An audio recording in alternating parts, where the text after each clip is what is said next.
Hi friends, இன்றைக்கி வீடியோவில் நாம் என்ன பார்க்க போகிறோன்னா சுவையான பட்டர் முறுக்கை ரொம்பவே டேஸ்டியாக மொறுமொறுன்னு எப்படி செய்யலான்னு தான் பார்க்க போகிறோம். வாங்க வீடியோக்குள்ளே போகலாம். 2 கப் மைதா மாவை இந்த மாதிரி துணியில் எடுத்து நல்லா கட்டிக்கிட்டு ஒரு இட்லி பாத்திரத்தில் வச்சு வேக வச்சு எடுத்துக்கணும். இதுக்கு பேர் வண்டு கட்டி வேக வைக்கிறதுன்னு சொல்லலாம். வேக வச்சு இந்த மைதா மாவை ஒரு சல்லடையில் போட்டு நல்லாவே சலிச்சு எடுத்துக்கணும். மாவு கட்டிப்படாமல் இருக்கணும், அதனால தான் சல்லடையில் போட்டு நல்லாவே சலிச்சு நாம் எடுத்துக்கிறோம்.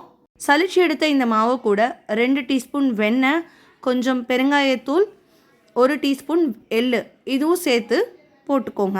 இன்னொரு பக்கம் ஒரு பாத்திரத்தில் 1/4 டம்ளர் தண்ணி, கொஞ்சமாக உப்பு போட்டு லைட்டாக சூடு பண்ணி எடுத்துட்டு நம்ம எடுத்து வச்சுருக்கிற மாவில் இந்த தண்ணியை கொஞ்சம் கொஞ்சமாக விட்டு மிக்ஸ் பண்ணணும். கையிலேயே வச்சு கூட மாவை நல்லா பிசைஞ்சு சப்பாத்தி மாவு பதத்துக்கு மாவை நல்லா உருட்டிக்கணும். முறுக்குக்கான மாவை இப்போ நாம் ரெடி பண்ணிட்டோம். இப்போ நாம் முறுக்கு பிழிய ஆரம்பிக்கலாம்.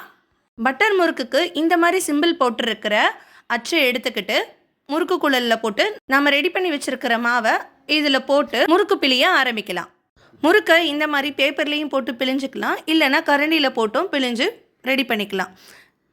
இந்த மாதிரி முறுக்கு பிழிஞ்சதுக்கப்புறமா ஒரு கடாயில் எண்ணெயை ஊற்றி அது சூடானதுக்கப்புறமா நம்ம ரெடி பண்ணி வச்சுருக்கிற இந்த முறுக்குகளை இதில் போட்டு பொரிச்சு எடுத்தோன்னா சுவையான முறுக்குகள் ரெடி ஆகிடும்.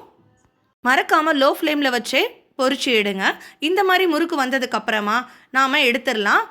இந்த மாதிரி குட்டி குட்டியாகவும் போட்டு கூட பொரிச்சு நாம் எடுத்துக்கலாம்.